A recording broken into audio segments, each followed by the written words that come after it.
ഇപ്പോൾ മുതിർന്ന മാധ്യമ പ്രവർത്തകൻ എൻ.പി. ചെക്കുട്ടി ടെലിഫോൺ ലൈനിൽ ചേരുകയാണ്. ശ്രീ എൻ.പി. ചെക്കുട്ടി, ഇവിടെ കോൺഗ്രസിന് മുഖം രക്ഷിക്കാൻ എം.എൽ.എ. സ്ഥാനം രാഹുൽ മാങ്കൂട്ടത്തിൽ രാജിവെക്കേണ്ട ഒരു സ്ഥിതിയിലേക്ക്, അനിവാര്യതയിലേക്ക് എത്തിയിരിക്കുകയാണ്. രാജി തന്നെ അഭികാമ്യം എന്നാണോ താങ്കളുടെയും അഭിപ്രായം?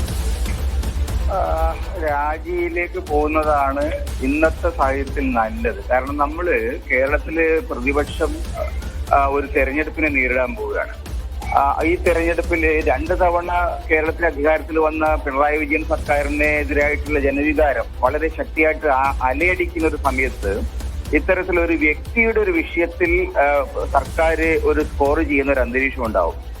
അപ്പൊ അതുകൊണ്ട് തന്നെ പൊതുവായ കേരളത്തിന്റെ താല്പര്യങ്ങൾ പരിഗണിച്ചാൽ ഇദ്ദേഹത്തെ ഡിഫെൻഡ് ചെയ്തുകൊണ്ട് നിൽക്കുകയാണെങ്കിൽ അതുണ്ടാക്കാൻ പോകുന്ന ആഘാതം അത് പാലക്കാട് മണ്ഡലത്തിൽ മാത്രമല്ല, കേരളത്തിൽ 140 മണ്ഡലങ്ങളിലും അത് പ്രതിഫലിക്കും.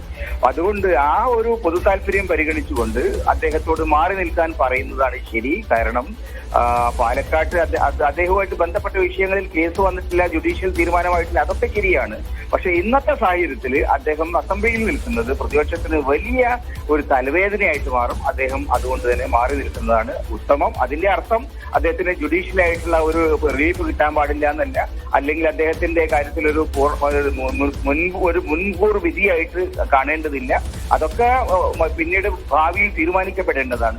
അല്ല, അപ്പോൾ അങ്ങനെ ഒരു രാജി വെച്ചാൽ അതൊരു മാതൃകാപരമായ പ്രവർത്തനം എന്ന രീതിയിൽ കോൺഗ്രസിന് ഗുണം ചെയ്യാനാണോ സാധ്യതയുള്ളത്? തീർച്ചയായും. Probity in public life is very important. Public ലൈഫിൽ സത്യസന്ധത, സുതാര്യത, ഇത് രണ്ടും വളരെ പ്രധാനമാണ്. ഇദ്ദേഹത്തിന്റെ കാര്യത്തിൽ ഈ 2 കാര്യങ്ങളും വേണ്ട വിധം അദ്ദേഹത്തിന് ഇല്ല എന്ന് വളരെ വ്യക്തമാണ്. കാരണം ഇങ്ങനൊരു കേസ് വന്ന സമയത്താണ്, ഇങ്ങനൊരു വിഷയം കത്തി നിൽക്കുന്ന സമയത്താണ് അദ്ദേഹം അസംബ്ലിയിലേക്ക് മത്സരിക്കുന്നത്, ജയിക്കുന്നത്. അതിനുശേഷം അദ്ദേഹം ഈ പെൺകുട്ടിയോട് ഉപയോഗിച്ചിരിക്കുന്നതായിട്ട് പറയുന്ന വാക്കുകൾ അത് വസ്തുതാപരമാണോ ഇനി ആർട്ടിഫിഷ്യൽ ഇന്റലിജൻസ് ഉണ്ടാക്കിയാണോ എനിക്കറിയില്ല. പക്ഷെ വന്നിരിക്കുന്ന വാക്കുകൾ, അദ്ദേഹം ഉപയോഗിച്ചിരിക്കുന്ന വാക്കുകളൊക്കെ തന്നെ ഒരു കാരണവശാലും പബ്ലിക് ലൈഫിൽ നിൽക്കുന്ന ഒരാൾ ഉപയോഗിക്കേണ്ടതല്ല.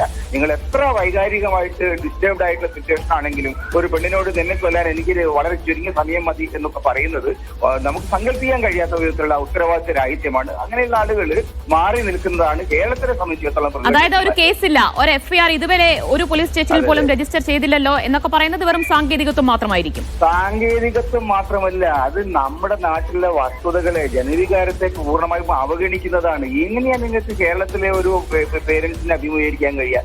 എങ്ങനെയാണ് നിങ്ങൾ കേരളത്തിലെ പെൺകുട്ടികളെ അഭിമുഖീകരിക്കാൻ കഴിയുക? എങ്ങനെ നിങ്ങൾക്ക് കേരളത്തിലെ സ്ത്രീകളെ അഭിമുഖീകരിക്കാൻ കഴിയും? കാരണം ഈ ഗർഭം ഉണ്ടാക്കിയ പെൺകുട്ടിയുടെ കുറ്റമൊന്നുമല്ലല്ലോ. ഗർഭം ഉണ്ടായിരിക്കുന്നത് വേറെ ആളുടെ ഉത്തരവാദിത്വമാണ്. ഇദ്ദേഹം അത് ഉത്തരവാദിത്വം ഇല്ലാത്ത ആളാണെങ്കിൽ അത് പറയട്ടെ. അപ്പൊ അതുകൊണ്ട് ഇത്തരം കാര്യങ്ങളിൽ നിങ്ങൾ കൂട്ടിയിരിക്കുന്ന തെമ്മാടിത്തം, അതിന് നിങ്ങൾ ആൻസർ പറയണം. പക്ഷെ അത് വസ്തുതാപരമാണ് അല്ല, നീതി ഇപ്പുറത്താണെങ്കിൽ അത് പിന്നീടുള്ള ഒരു വിഷയമാണ്. തൽക്കാലം അദ്ദേഹം മാറി നിൽക്കുന്നതാണ് കേരളത്തിൽ വരാൻ പോകുന്ന തെരഞ്ഞെടുപ്പിന്റെ അന്തരീക്ഷത്തിൽ പ്രധാനപ്പെട്ട സംഗതി. ആ ഒരു കാര്യം പരിഗണിച്ചുകൊണ്ട് കേരളത്തിലെ പൊതുജീവിതത്തിൽ ഉണ്ടാക്കിയിരിക്കുന്ന വലിയ ഒരു പ്രത്യാഘാതം കണക്കിലെടുത്തുകൊണ്ട് അദ്ദേഹം മാറണം. അത് മാത്രമാണ് ഇക്കാര്യത്തിൽ. അല്ല, ശ്രീ ചേക്കുട്ടി, കോൺഗ്രസിനകത്ത് ചിലരുടെ അഭിപ്രായം എന്ന് പറയുന്നത് അങ്ങനെ ഒരു രാജി ഉണ്ടായാൽ, ഒരു കേസ് പോലും ഇല്ലാതെ രാജി ഉണ്ടായാൽ അതൊരു തെറ്റായ കീഴ്വഴക്കം സൃഷ്ടിക്കില്ലേ എന്നതാണോ?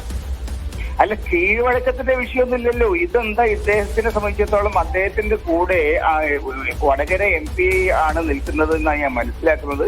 വടകര MP-യുടെ ആർഗ്യുമെന്റ് ഒക്കെ ഞാൻ ഇന്നലെ കേട്ടു. അതൊന്നും കേരളത്തിലെ പൊതുയോഗത്തിൽ ചെലവാകുന്ന ആർഗ്യുമെന്റ്സ് അല്ല. എന്താ കാരണം? നിങ്ങൾക്ക് അടുത്ത 140 മണ്ഡലങ്ങളിൽ നിങ്ങൾ നിയമസഭാ മണ്ഡലത്തിൽ മത്സരിക്കേണ്ടതാണ്.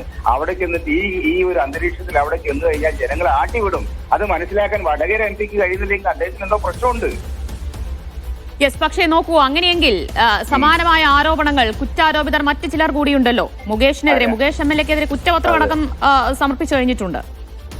അതെ, മുകേഷ് MLA-ക്ക് എതിരായിട്ട് മുകേഷ് MLA കേരളത്തിലെ സർക്കാർ, CPM സർക്കാർ സംരക്ഷിക്കുന്നു എന്നുള്ളത് ഇദ്ദേഹത്തിന് സംരക്ഷണം കൊടുക്കാനുള്ള ഒരു ന്യായീകരണമാണോ?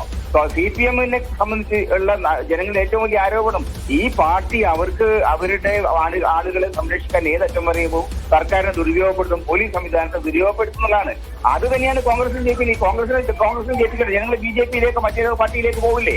അപ്പൊ അതുകൊണ്ട് കോൺഗ്രസിനെ ജനങ്ങളെ സ്വീകരിക്കണമെങ്കിൽ, കോൺഗ്രസ് വ്യത്യസ്തമായ ഒരു പാർട്ടിയാണെന്ന് ജനങ്ങൾക്ക് ബോധ്യപ്പെടണമെങ്കിൽ CPM-ന്റെയും BJP-യുടെയും രീതിയിൽ നിന്ന് മാറി നിന്നുകൊണ്ടുള്ള കുറെ കൂടി ജനങ്ങളുടെ ഉത്തരവാദിത്തമുള്ള സമീപനം കോൺഗ്രസ് എടുക്കണം.